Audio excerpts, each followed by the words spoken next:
Yes, mbifurije igitondo cyiza, mbifurije kuramuka neza, mbifurije komeza kugira ibihe byiza kubakomeje kudukurikira ndetse n'abakomeje kubana natwe muri kino gitondo cyo kuri wa gatandatu ku itariki 28 ukwezi no kwa gatandatu umwaka wa 2025. Twizere ko mwese mwaramutse neza, twizere ko buri umwe wese ameze neza. Mwaramutse mute, mwaramukanye amahoro y'Imana, natwe twaramutse neza. Hanyuma mutubwire uko mwaramutse nuko mumerewe mwanya bitekerezo. Hanyuma rero munyemerere mbageza amakuru azindutse avugwa, amakuru akomeye cyane akomeje kugenda agaragara.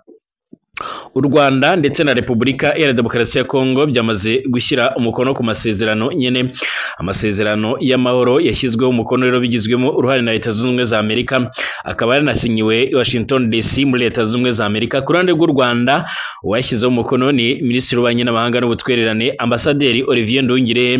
Ku ruhande rwa Kongo ni Madame Therese Kayikwamba, nawe ni Minisitiri w'Ububanyi n'Amahanga wa Kongo cyangwa se umushikiranganji w'imigenderanire n'ayandi makungu. Nibiki bikubiye muri aya masezerano, nibiki byaba byiganjemo muri aya masezerano? Ntujye kure, turabirebera hamwe byinshi mu bikomeje kugenda bivugwa. Uwitwa Félix Antoine Tshisekedi Tshilombo uyobora Kongo yamaze kuvuga yuko mu gihe bwana Donald Trump wa Leta Zunze Ubumwe za Amerika yahagarika ibigendanye n'intambara ikomeje kubera hano ku butaka bwa Kongo imaze imyaka n'imyaniko, kimwe mu bintu bikomeye cyane yazitura bwana Félix Antoine Tshisekedi yazitura Trump. Tshisekedi yavuze yuko yazamusaba igihembo cyitiriwe Nobel cyangwa se igihembo gihabwa abantu baharaniye amahoro. Ni mu gihe mu minsi mike ishize bwana Trump yumvikanye avuga yuko ibintu byose ari gukora n'ubundi atazigera ahabwa kino gihembo, ariko avuga yuko yakabaye agihabwa nk'inshuro 5 zose. Bwana Trump akomeje kugaragaza ubushake ndetse akomeje kugaragaza uburyo bwose bushoboka ashobora kuba yashakamo amahoro hagati y'impande zombi, ariko kandi ku rundi ruhande n'umwe mu bantu bakomeje kugenda bagaragara mu guteza n'ibindi bibazo bigiye bitandukanye, kuko benshi bamushinza kuba hari uruhande rumwe abogamiraho mu bihugu bimwe na bimwe, ubundi ugasanga amakimbirane n'imvururu bikomeje kugenda bifata indi ntera. Ikaze kuri mwebwe mwese mukomeje kudukurikira, ikaze kuri mwebwe mwese mukomeje kubana natwe, kuba dukurikiye bari mu Burundi, mu Rwanda ndetse no mu karere k'ibiyaga bigari. Mwese mbifurije ibihe byiza, mbifurije amahoro y'Imana cyane. Munyemerere turebere hamwe rero ibigendanye n'aya makuru, ariko kandi reka nkusabe gukanda subscribe niba ari ubwa mbere ugeze hano, kugira ngo ubashe kuzajya ubana natwe amakuru n'ibiganiro byacu, ubashe kuzajya udukurikira mu buryo bworoshye no mu buryo bwihuse. Utanga igitekerezo kandi like ibiganiro byacu nabisangize ku nshuti zawe. Ubwo abari bwota amasimbi namwe ndabashuje kandi mbifurije ibihe byiza cyane. Imwe mu nkuru zikomeje kuvugwa rero n'uburyo u Rwanda ndetse na Repubulika ya Demokarasi ya Kongo ku munsi w'ejo ari kuwa gatanu tariki ya 27 Kamena byasinyanye amasezerano y'amahoro, umuhango wabereye Washington DC ni muri Leta Zunze Ubumwe za Amerika. Ku ruhande rw'u Rwanda aya masezerano yashyizweho umukono na Minisitiri w'Ububanyi n'Amahanga wa Ambasaderi Olivier Nduhungirehe, mu gihe ku ruhande rwa Kongo yasinywe na Minisitiri w'Ububanyi n'Amahanga nyine w'iki gihugu Madame Therese Kayikwamba. Nk'uko bigaragara umuhango wo gusinya aya masezerano kandi wanitabiriwe n'abarimo umunyamabanga wa Leta Zunze Ubumwe za Amerika ushinzwe ububanyi n'amahanga Mike Rubio.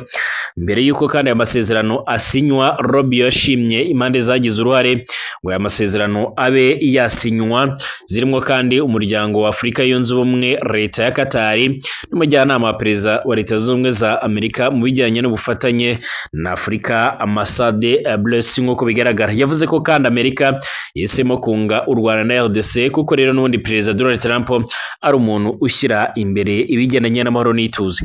Nyuma y'uko kandi aya masezerano yaramaze gusinywa, Minisitiri Olivier Nduhungirehe yashimiye Perezida Donald Trump kubw'uruhare rwihariye yagize mu kuyashyigikira. Yavuze ko kandi aya masezerano y'amahoro ari umusaruro w'amezi yaranzwe no gushyira hamwe rero imbaraga bigizwemo uruhare n'impande zigiye zitandukanye. Yakomeje agira ati ni ingenzi cyane kuvuga ko Leta ya Qatar yagize uruhare rukomeye cyane rwose, cyane ko ibiganiro byagejeje ku masezerano y'uyu munsi n'ubundi byatangiriye i Doha mu gihugu cya Qatar.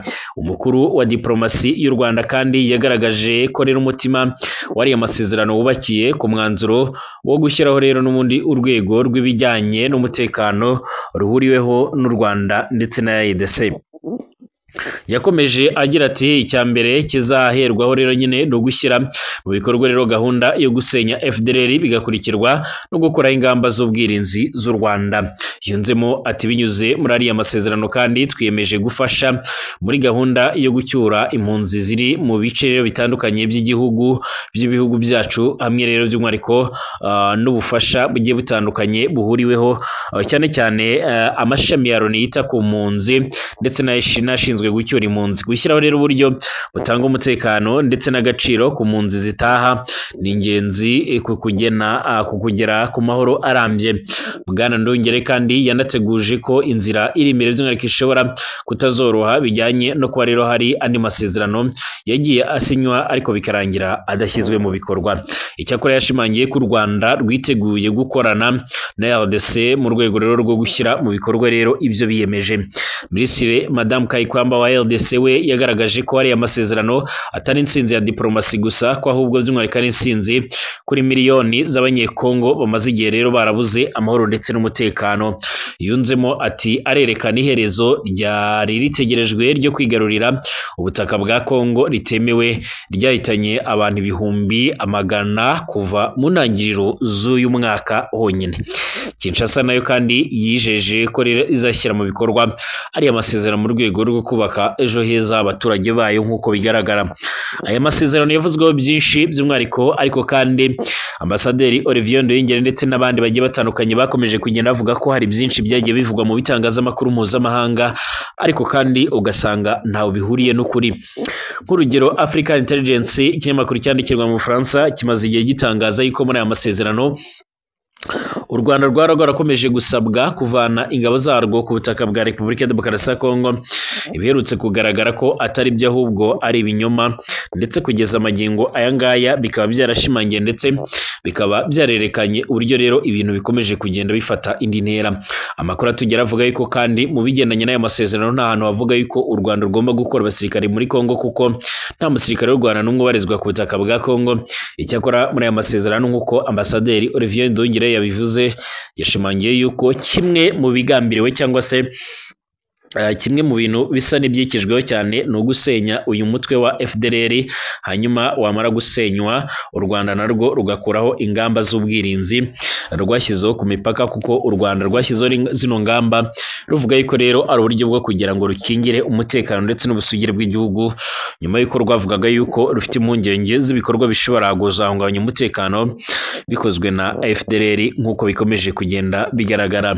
Hanyuma rero Bwana Felix Tshisekedi Chilombo ati Trump nasoza cyangwa se nahagarika ino ntambara cyangwa no makimbirane, njyewe niyemeje rwose kuzamusabira igihembo cyitiriwe Nobel. Ni Perezida Felix Tshisekedi wa Kongo yavuze ko yaba uwa mbere rero mu gusabira Perezida Trump guhabwa igihembo cy'amahoro cyitiriwe Nobel, mu gihe rero yabasha kurangiza amakimbirane hagati y'igihugu cye ndetse n'u Rwanda. Mu kiganiro mu cyumweru gishize yahaye umunyamakuru Hariana Valens Victoria w'ibiro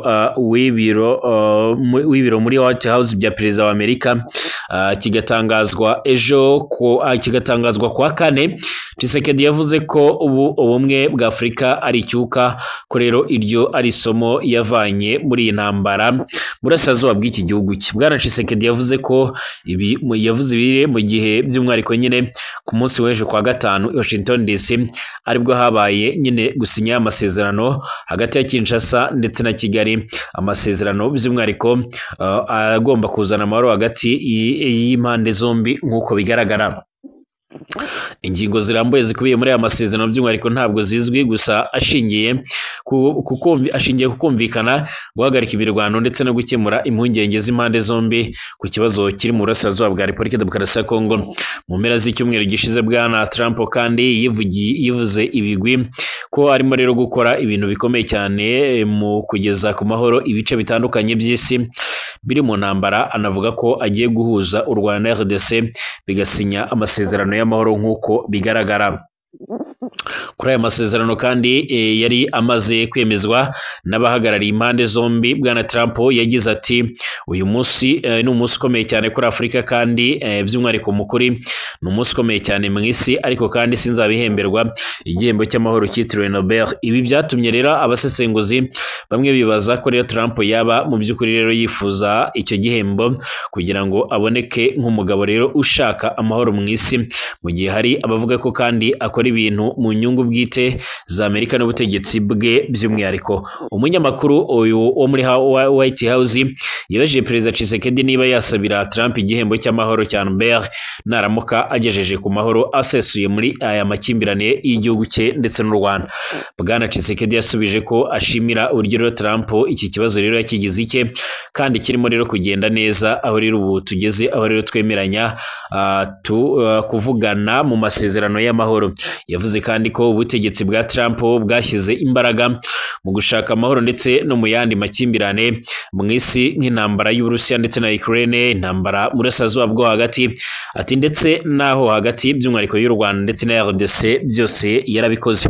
Yongeyeho ati nibaza ko Trump rwose mu buhuza bwe rero n'ubundi nabasha kurangiza iyi ntambara, yaba ku igihembo cy'amahoro cya Nobel naba uwa mbere mu kukimusabira.